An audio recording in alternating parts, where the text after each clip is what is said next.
શિક્ષા અભિયાન અંતર્ગત સરકાર કરોડો રૂપિયાની ગ્રાન્ટ ફાળવે છે અને તે બાદ પણ બાળકોને ભણવા જવું જોખમી સાબિત થઈ રહ્યું છે। જી હા, કરોડોની ગ્રાન્ટ બાદ પણ બાળકો ખુલ્લામાં ભણી રહ્યા છે। બનાસકાંઠાના દાંતીવાડાના દ્રશ્યો આપને બતાવવા છે, જ્યાં પ્રાથમિક શાળા વિદ્યાર્થીઓ માટે જોખમીરૂપ બની રહી છે। છેલ્લા 1 વર્ષથી દરખાસ્તોની પ્રક્રિયા ચાલી રહી છે, પણ કોઈ નિરાકરણ નથી આવ્યું।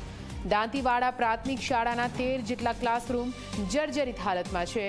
ક્લાસરૂમની છતમાંથી પોપડા પડી રહ્યા છે, જેથી બાળકો ખુલ્લા મેદાન અને શેડ નીચે ભણવા મજબૂર બની રહ્યા છે। 3 વર્ષથી શાળા સંચાલક મંડળે સરકારને વારંવાર રજૂઆતો કરી, છતાં પણ નવી શાળા બનાવવામાં નથી આવી। દાંતીવાડા પ્રાથમિક શાળાના 500થી વધારે વિદ્યાર્થીઓ ખુલ્લામાં બેસીને અભ્યાસ કરી રહ્યા છે। 1985માં બનેલી શાળાના 13 ક્લાસરૂમમાં દરરોજ પોપડા પડવાની ઘટનાઓ સામે આવી રહી છે।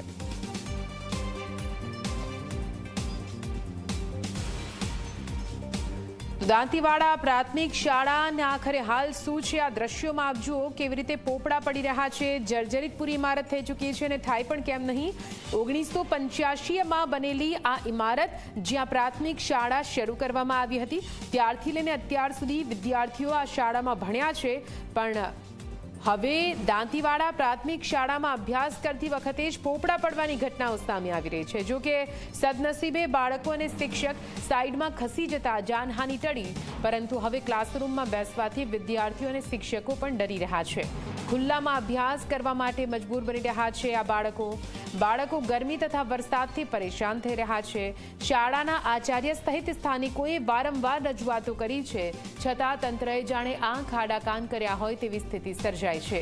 શાળામાં સ્માર્ટ ક્લાસ તો છે, પરંતુ તેમાં બેસી શકાય તેવી પરિસ્થિતિ નથી અને તેને લઈને બાળકો સ્માર્ટ ક્લાસના લાભથી પણ વંચિત રહ્યા છે।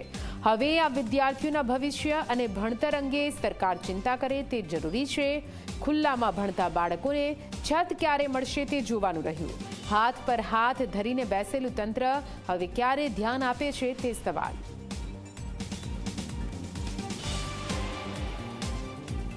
અમારા સ્કૂલમાં ગમે ત્યારે ખોપટા પડે છે, અમારા બધા રૂમ તૂટેલા છે, એટલે અમને બહુ ડર લાગે છે અને મારે કલેક્ટર બનવાનું સપનું છે, પણ અમે શું કરીએ, અમારા રૂમ જ પણ બગડેલા છે।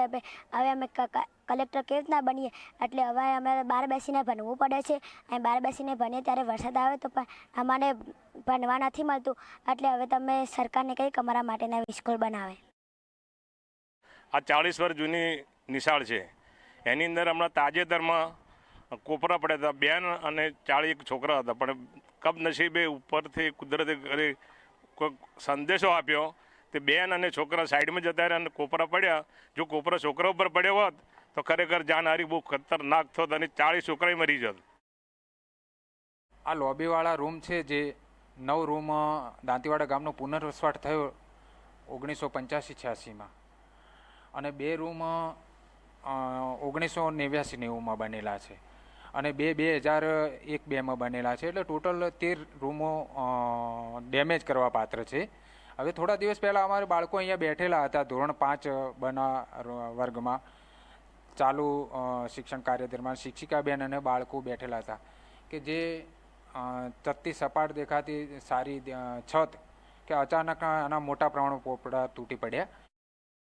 અગાઉ રજૂઆત પહેલાં વખતે થયેલી છે અને અમારે તાત્કાલિક સરકારશ્રીને વિનંતી કરવામાં આવે છે કે તાત્કાલિક 13 નંબરનો ઓરડા જર્જરિત હાલત છે, બાળકોને નુકસાન થયું છે। આજે બાળકો બહાર બેસી તાત્કાલિક જર્જરિત હાલતમાં છે, ઓરડા તાત્કાલિક ઉતારી લેવા એ મારી વિનંતી છે। ઓરડા નહીં ઉતારે તો શું નુકસાન થશે?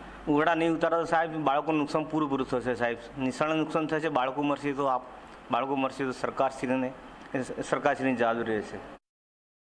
સ્કૂલ જોઈને છોકરા મૂકવાની પણ ડર લાગે છે।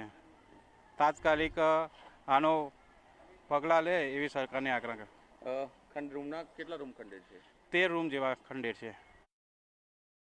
એસઓઈમાં આ શાળાની મરામત ચાલુ હતી અને અચાનક જ એક રૂમમાં પોપડા પડેલ છે, ત્યારે એ રૂમને ડેમેજ કરવાની દરખાસ્ત તૈયાર કરવામાં આવી છે અને એ મકાનમાં બાળકોને ન બેસાડવાની સૂચના પણ આપવામાં આવી છે। ત્યારે બાળકોને ભણવા માટે ત્યાં જ એ જ કમ્પાઉન્ડ હોલમાં બીઆરસી ભવનના 2 હોલ છે, એમાં વ્યવસ્થા કરી છે અને શાળાના કોર્ટને અડીને જ માધ્યમિક શાળા ચાલે છે, એમના તરફથી પણ 8 રૂમ આપવાની ખાતરી આપી છે અને ત્યાં બાળકોને બેસાડવામાં આવશે।